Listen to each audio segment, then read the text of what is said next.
जय। श्री राधा माधव सरकार की जय। श्रीमद् भागवत कथा तृतीय स्कंद 32वां अध्याय। धूम मार्ग और अर्च मार्ग से जाने वालों की गति और भक्ति योग की उत्कृष्टता का वर्णन। भगवान कपिल देव बोले, हे माता जी, जो पुरुष घर में रहकर सकाम भाव से गृहस्थ के धर्मों का पालन करता है और उनके फल स्वरूप अर्थ एवं काम का उपभोग करके फिर उन्हीं का अनुष्ठान करता रहता है, वह तरह तरह की कामनाओं से मोहित रहने के कारण भगवत धर्म से विमुख हो जाता है और यज्ञों द्वारा श्रद्धा पूर्वक देवता और पितरों की ही आराधना करता रहता है। उसकी बुद्धि उसी प्रकार की श्रद्धा से युक्त रहती है। देवता और पितर ही उसके उपास्य बन जाते हैं, अतः वह चंद्र लोक में जाकर उनके साथ सोमपान करता है और फिर पुण्य क्षीण होने पर इसी लोक में लौट आता है।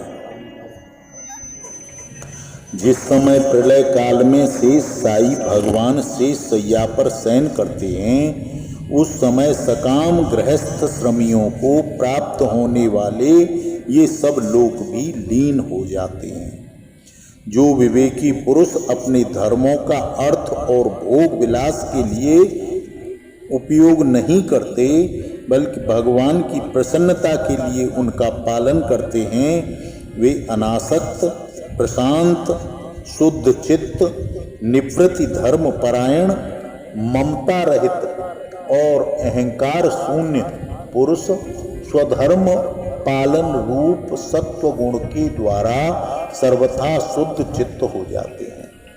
वे अंत में सूर्य मार्ग के द्वारा सर्वव्यापी पूर्ण पुरुष भगवान को ही प्राप्त होते हैं। जो कार्य कारण रूप जगत के नियंता, संसार के उपादान कारण और उसकी उत्पत्ति पालन और संहार करने वाले हैं। जो लोग परमात्म दृष्टि से हिरण्यगर्भ की उपासना करते हैं, वे दो परार्ध में होने वाले ब्रह्मा के प्रलय पर्यंत सत्य लोक में वास करते हैं। जिस समय देवताओं से श्रेष्ठ ब्रह्मा अपने द्विपरार्ध काल के अधिकार को भोगकर पृथ्वी जल अग्नि वायु आकाश मन इंद्रिय उनके विषय और अहंकार आदि के सहित संपूर्ण विश्व का संहार करने की इच्छा से त्रिगुणात्मा प्रकृति के साथ एक रूप होकर निर्विशेष परमात्मा में लीन हो जाते हैं, उस समय प्राण और मन को जीते हुए वे विरक्त योगी गण भी देह त्याग कर उन भगवान ब्रह्मा जी में प्रवेश करते हैं और फिर उन्हीं के साथ परमानंद स्वरूप पुराण पुरुष पर ब्रह्म परमात्मा में लीन हो जाते हैं। इससे पहले वे भगवान में लीन नहीं हुए थे, क्योंकि अब तक उनमें अहंकार शेष था। इसलिए हे माता जी, अब तुम भी अत्यंत भक्तिभाव से उन श्री हरि की चरण शरण में जाओ। समस्त प्राणियों का हृदय कमल ही उनका मंदिर है और तुमने भी मुझसे उनका प्रभाव सुन ही लिया है। वेद गर्भ ब्रह्मा भी, जो समस्त स्थावर जंगम प्राणियों के आदि कारण हैं, मरीच आदि ऋषियों, योगेश्वरों, सनकादिकों, योग प्रवर्तक सिद्धों के सहित निष्काम कर्म के द्वारा आदि पुरुष श्रेष्ठ सगुण ब्रह्म को उपासना हो करते हैं। भेद दृष्टि और कर्तृत्व अभिमान के कारण भगवत इच्छा से जब सर्ग काल उपस्थित होता है, तब काल रूप ईश्वर की प्रेरणा से गुणों में क्षोभ होने पर फिर पुनः प्रकट हो जाते हैं। इसी प्रकार पूर्वोक्त ऋषिगण भी अपने अपने कर्म के अनुसार ब्रह्मलोक के ऐश्वर्य को भोग कर भगवत इच्छा से गुणों में क्षोभ होने पर पुनः इस लोक में आ जाते हैं। जिनका चित्त इस लोक में आसक्त है और जो कर्मों में श्रद्धा रखते हैं, वे वेद में कहे हुए काम्य और नित्य कर्मों का सांगोपांग अनुष्ठान करने में ही लगे रहते हैं। उनकी बुद्धि रजोगुण की अधिकता के कारण कुंठित हो जाती है। हृदय में कामनाओं का जाल फैला रहता है और इंद्रियां उनके वश में नहीं होती। अतः अपने घरों में ही आसक्त होकर वे नित्य प्रति पितरों की पूजा में लगे रहते हैं। ये लोग धर्म, अर्थ और काम के परायण होते हैं। इसलिए जिनके महान पराक्रम अत्यंत कीर्तनीय हैं, उन भक्त भयहारी मधुसूदन भगवान की कथा वार्ताओं में ये विमुख ही रह जाते हैं। हाय हाय, विष्ठा भोगी सूकर कुकर आदि जीवों के विष्ठा चाहने के समान जो मनुष्य भगवत कथामृत को त्याग कर निंदित विषय वार्ता को सुनता है, वह तो अवश्य ही विधाता का मारा हुआ है। उनका बड़ा ही मंद भाग्य है। गर्भाधान से लेकर अंत्येष्टि तक संपूर्ण संस्कारों को विधिवत करने वाले ये सकाम कर्मी सूर्य से दक्षिण की ओर पितृयान या धूम मार्ग से पितृश्वर अर्यमा के लोक में जाते हैं और फिर अपनी ही संतति के वंश में पुनः उत्पन्न होते हैं। हे माता जी, पितृलोक के भोग भोग लेने पर जब उनके पुण्य क्षीण हो जाते हैं, तब देवता लोग उन्हें वहाँ के ऐश्वर्य से च्युत कर देते हैं और फिर उन्हें विवश होकर तुरंत ही इस लोक में पैदा होना पड़ता है। इसलिए हे माता जी, जिनके चरण कमल सदा भजने योग्य हैं, उन भगवान का तुम उन्हीं के गुणों का आश्रय लेने वाली भक्ति के द्वारा सब प्रकार से मन, वाणी और शरीर से भजन करो। भगवान वासुदेव की प्रतिक्रिया हुआ भक्त योग तुरंत ही संसार से वैराग्य और ब्रह्म साक्षात्कार रूप ज्ञान की प्राप्ति कराने वाला है। वस्तुतः सभी विषय भगवत रूप होने के कारण समान हैं। अतः जब इंद्रियों की वृत्तियों के द्वारा भगवान का चित्त उनमें अप्रिय अप्रिय रूप विषमता का अनुभव करना समाप्त करता है, सर्वत्र भगवान का दर्शन करता है, उसी समय वह संग रहित सब में समानता से स्थित त्याग और ग्रहण करने योग्य दोष और गुणों से रहित अपनी महिमा में आरूढ़ अपनी आत्मा का ब्रह्म रूप से साक्षात्कार करता है।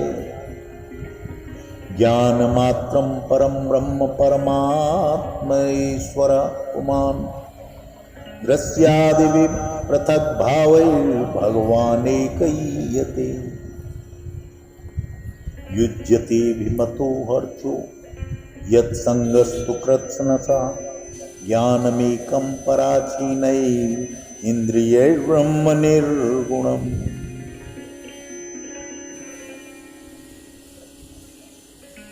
वही ज्ञान स्वरूप है, वही परब्रह्म है, वही परमात्मा है, वही ईश्वर है, वही पुरुष है, वही एक भगवान स्वयं जीव, शरीर, विषय, इंद्रियों और अनेक रूपों में प्रतीत होता है।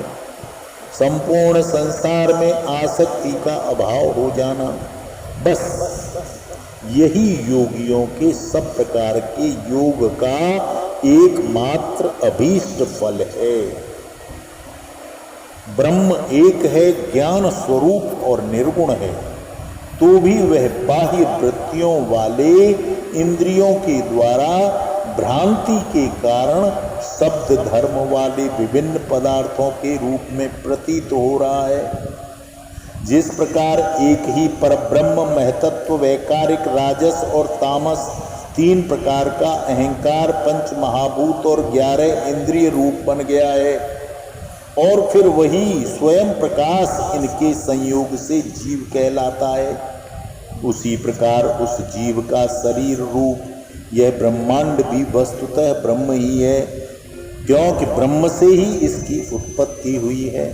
किंतु इसे ब्रह्मरूप वही देख सकता है जो श्रद्धा, भक्ति और वैराग्य तथा निरंतर योग अभ्यास के द्वारा एकाग्र चित्त और असंग बुद्धि हो गया है। हे पूजनीय माता, मैंने तुम्हें यह ब्रह्म साक्षात्कार का साधन रूप ज्ञान सुनाया है। इसके द्वारा प्रकृति और पुरुष के यथार्थ स्वरूप का बोध हो जाता है। हे देवी, निर्गुण ब्रह्म विषयक ज्ञान योग और मेरे प्रति क्रिया हुआ भक्ति योग, इन दोनों का फल एक ही है। उसे ही भगवान कहते हैं। जिस प्रकार रूप, रस और गंध आदि अनेक गुणों का आश्रयभूत एक ही पदार्थ भिन्न भिन्न इंद्रियों द्वारा विभिन्न रूप से अनुभूत होता है, वैसे ही शास्त्र के विभिन्न मार्गों के द्वारा एक ही भगवान की अनेक प्रकार से अनुभूति कही गई है।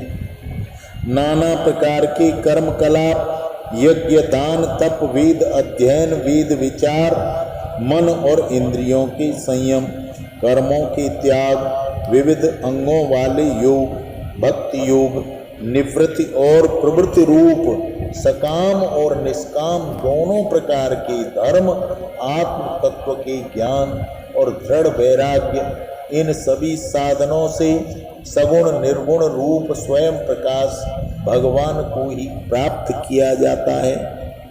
हे माता जी, सात्विक, राजस, तामस और निर्गुण भेद से 4 प्रकार के भक्ति योग का और जो प्राणियों के जन्म आदि विकारों का हेतु है तथा जिसकी गति जानी नहीं जाती, उस काल का स्वरूप मैंने आपसे कहा है। हे देवी, अविद्या जनित कर्म के कारण जीव की अनेकों गति होती हैं। उनमें जाने पर वह अपने स्वरूप को नहीं पहचान पाता।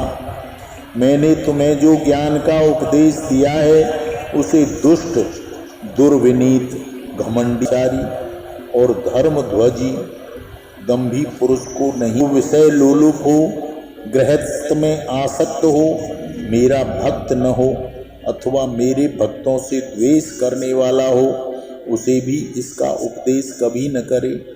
जो अत्यंत श्रद्धा, भक्ति, विनय, दूसरों के प्रति दोष दृष्टि न रखने वाला, सभी प्राणियों से मित्रता रखने वाला, गुरु सेवा में तत्पर रहने वाला, बाह्य विषयों से अनासक्त, शांत चित्त, मत्सर शून्य और पवित्र चित्त हो तथा मुझे परम प्रियतम मानने वाला हो, उसे इसका उपदेश अवश्य करना चाहिए। हे माता, जो पुरुष मुझ में चित्त लगाकर इसका श्रद्धा पूर्वक एक बार भी श्रवण या कथन करेगा, वह मेरे परम पद को प्राप्त होगा, इसमें संशय नहीं है। बोलिए सच्चिदानंद भगवान की जय। श्री कृष्ण गोविंद हरे मुरारे, हे नाथ